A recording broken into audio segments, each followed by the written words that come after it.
এই পর্যন্ত 8জন মন্ত্রী প্রতিমন্ত্রীকে আমরা ফুলের শুভেচ্ছা দিয়েছি এবং ওনাদের সাথে সাক্ষাৎ করেছি।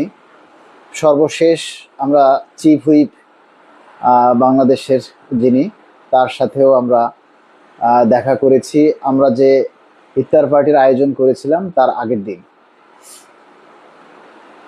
আমরা আমাদের এই কল্যাণ সমিতির পক্ষ থেকে আমরা আমাদের সাধ্যমতো আমরা চেষ্টা করে যাচ্ছি, কিন্তু আমরা একা চেষ্টা করলে তো হবে না। সবাইকে সমানভাবে ঐক্যবদ্ধভাবে চেষ্টা করতে হবে এবং এর সাথে আপনাদের সহযোগিতা থাকতে হবে, এবং আপনাদের চেষ্টাটাই হচ্ছে সবচাইতে বড় চেষ্টা। কেননা বর্তমানে আমরা সোশ্যাল মিডিয়ার যুগে বসবাস করি। আপনারা সবাই জানেন যে এখন কোনো কিছু করতে হলে সোশ্যাল মিডিয়াতে সেটা ভাইরাল করতে হয়। যে কোনো জিনিস, আপনার একটা নিউজ দেখবেন যে অনেক টিভি চ্যানেল আছে যাদের ফেসবুকে তাদের একটা চ্যানেল আছে, পেজ আছে। আপনার বলেন এনটিভি বলেন, আরটিভি বলেন, ইটিভি বলেন, সমস্ত টেলিভিশনের ফেসবুকে তাদের পেজ আছে।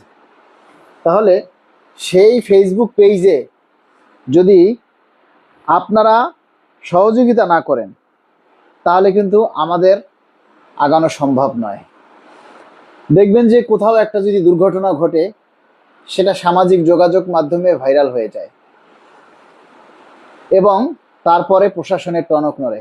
কিন্তু আমরা দেখতে পাচ্ছি যে আমাদের সরকারি কর্মচারী ভাইয়েরা কেমন ঝিমিয়ে গেছে। হয়তো আপনারা বলতে পারেন যে আমরা এখন ক্লান্ত, আর কত প্রচার করব, আর কত দাবির কথা বলবো। ভাই, আপনি যদি রাগ হন তাহলে আপনি হেরে গেলেন। আপনাকে ধৈর্য ধারণ করতে হবে, কেননা একটা সরকার মানে অন্তর্বর্তীকালীন সরকার আমরা পার করেছি, আমরা অনেক ধৈর্য ধরেছি। তার আগে আমরা আওয়ামী লীগ সরকার পার করেছি, আমরা ধৈর্য ধরেছি। এখন গণতান্ত্রিক সরকার এসেছে, তাকেও তো আমাদের কিছুটা সময় দেওয়া উচিত, কারণ তারাও তো একটা সিদ্ধান্তে আসবে। যেহেতু সামনে বাজেট অধিবেশন, সেই বাজেট অধিবেশনে নিশ্চয়ই আমাদের জন্য যদি বরাদ্দ রাখা হয় তাহলে অবশ্যই আমাদের পে স্কেল হবে। একটা কথা আপনাদের সবাইকে মনে রাখতে হবে, অন্তর্বর্তীকালীন সরকার যে কোনো বিল পাশ করে ক্যাবিনেট সভায়, নিজেরা উপদেষ্টা পরিষদে মিটিং করে বা ক্যাবিনেট সভায় মিটিং করে তারপরে তারা যে কোনো একটা বিল পাশ করে। আর নির্বাচিত সরকার বিল পাশ করে সংসদে অধিবেশনের মাধ্যমে। এটা আপনাদেরকে মাথায় রাখতে হবে। যেহেতু সামনে আমাদের বাজেট অধিবেশন, সেই বাজেট অধিবেশনে যাতে আমাদের দাবিটা, সেই বাজেট অধিবেশনে যাতে আমাদের এই পে স্কেলের কথাটা যাতে এমপি মন্ত্রীরা তুলে ধরতে পারে, সেই জন্য আপনাদের সকলের সহযোগিতা কামনা করছি। এই সোশ্যাল মিডিয়াতে আপনারা সবাই একটু বেশি বেশি লেখালেখি করবেন, বেশি করে প্রচার করবেন, নিজের দাবিটা নিজে একটু তুলে ধরুন না ভাই। নিজের সাথে রাগ করে তো কোনো লাভ নাই, নিজের রিজেকের সাথে, নিজের ভাগ্যের সাথে রাগ করে কোনো লাভ নেই। আমাদের আল্লাহই আমাদের উপরে সহায় হচ্ছে না, সরকারের কি দোষ দিব বলেন? আল্লাহ যেদিন আমাদের পে স্কেলের কথা লিখে রেখেছেন ঠিক সেদিনই হবে, তার একদিন আগেও হবে না, একদিন পরেও হবে না। এখন আমরা যতটুকু আশাবাদী যে আগামী যে বাজেট আসতেছে সেই বাজেটই আমাদের পে স্কেলের জন্য হয়তো বরাদ্দ রাখা হবে। যদি কেন বরাদ্দ রাখা হবে, কারণ অন্তর্বর্তীকালীন সরকারই কিন্তু আমাদের জন্য বরাদ্দ রেখে গেছেন। তাহলে এই সরকার যদি আমাদের সেই বরাদ্দ না রাখে তাহলে কিন্তু সরকারের সাধারণ কর্মচারীর মধ্যে একটা বিতর্কের সৃষ্টি হবে যে অন্তর্বর্তীকালীন সরকার পে স্কেলের জন্য বাজেট রেখে গেছে আর এই নির্বাচিত সরকার এসে আমাদের সেই বাজেট রাখেনি, তখন কিন্তু সরকারি কর্মচারীদের মধ্যে একটা অসন্তোষ দেখা দিবে। আমরা আশাবাদী মাননীয় প্রধানমন্ত্রী তারেক রহমান অবশ্যই আমাদের আগামী সংসদে, আগামী জুনে বাজেটে আমাদের পে স্কেলের জন্য অর্থ বরাদ্দ রাখবেন, এবং সেজন্য দাবিটা বেশি বেশি জোরালো করতে হবে। আপনারা সবাই যদি সহযোগিতা করেন, আমাদের যে কোনো দাবি যখন আমরা প্রচার করব তখন আপনারা সেই দাবিগুলি আপনারাও প্রচার করে প্রধানমন্ত্রী নজরে আনতে হবে। আপনারা দেখেছেন আজকে আমার কাছে বেতাগির একটা ভাই ফোন করে অঝরে কান্নাকাটি শুরু করলো। তো আমার মনে হলো যে তার এই যে কান্নাটা সাধারণ মানুষের একটু শোনানো উচিত। তাৎক্ষণিকভাবে আমি সেটা আমার মোবাইলে ভিডিও করি এবং সেটা আমি আপনাদের সামনে তুলে ধরেছি যে একটা ভাই সে আজকে রাতে সুইসাইড করবে বলে হুমকি দিচ্ছে যে মালেক ভাই আমি চিরকুট রেখে গেলাম, আমাদের সপরিবারে আমরা আত্মহত্যা করব, সুইসাইড করব, আমরা সংসার চালাতে পারতেছি না, আমাদের সংসার হয় না, বাজার নেই, ছেলে মেয়েদের সামনে ঈদ, আমরা একটা কাপড় দিতে পারতেছি না, তাহলে এই জীবন রেখে কি লাভ?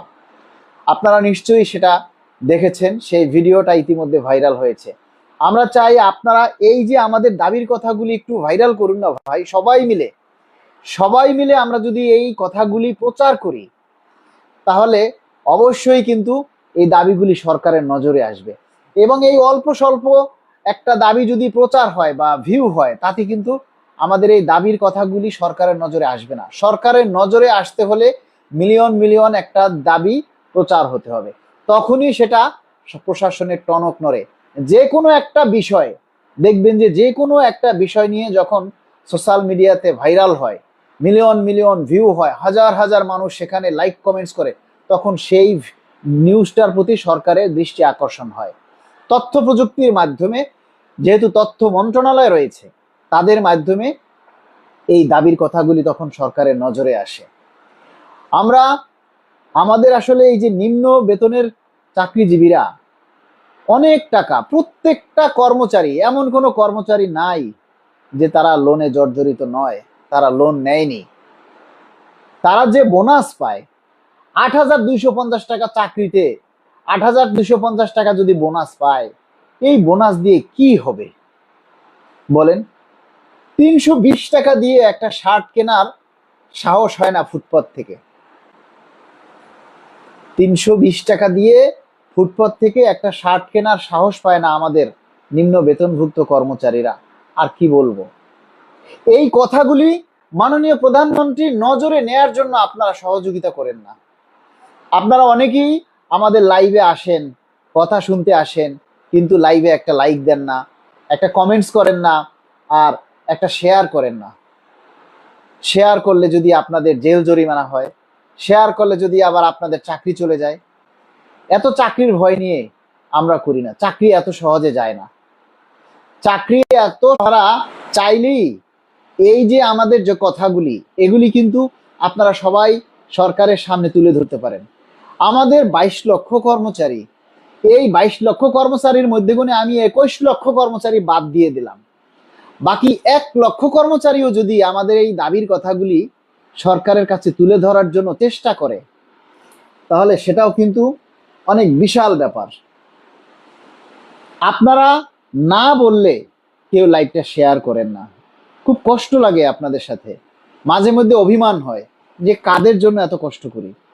যারা একটা লাইভ শেয়ার করতে মানে সাহস পায় না, যারা একটা লাইভে এসে একটা লাইক দিতে পারে না, একটা কমেন্টস করে নিজের দাবির কথা বলতে পারে না, তাদের জন্য এত চেষ্টা করে এত কষ্ট করে কি লাভ? পে স্কেল হলে তো সবাই পাবে। আমাকে অনেকেই ভিউ ব্যবসায়ী বলে, এটা বলে ওটা বলে।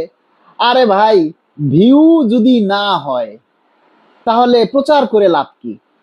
আমি এই কথাগুলি যে বলছি, এই দাবিটা, এই কথাগুলি যদি আপনি প্রচার না করেন, এই কথাগুলি যদি ভিউ না হয়, তাহলে এই কথাগুলি বলে লাভ কি?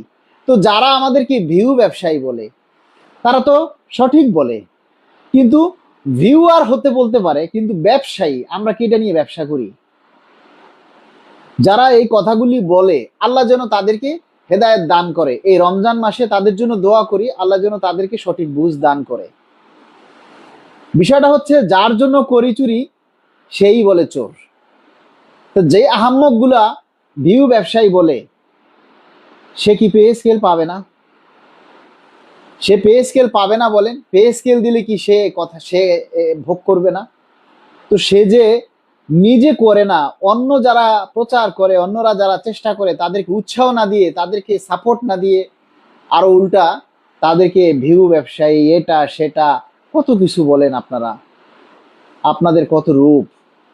তবুও আমরা চাই আপনাদের দাবি বাস্তবায়ন হোক, তবুও আমরা চাই আপনাদের দাবি আদায় হোক, এবং আপনারা ভালো থাকেন। আমার একটু চেষ্টায় যদি সাধারণ কর্মচারীরা উপকৃত হয়, আপনারা সবাই জানেন যে এই ভোরের আলো পেজ থেকে একটা কথা বললে সেই কথাগুলি কিন্তু অনেক উপর মহল পর্যন্ত পৌঁছে যায়। তাহলে সেই ক্ষেত্রে আপনারা যদি আরেকটু সহযোগিতা করেন,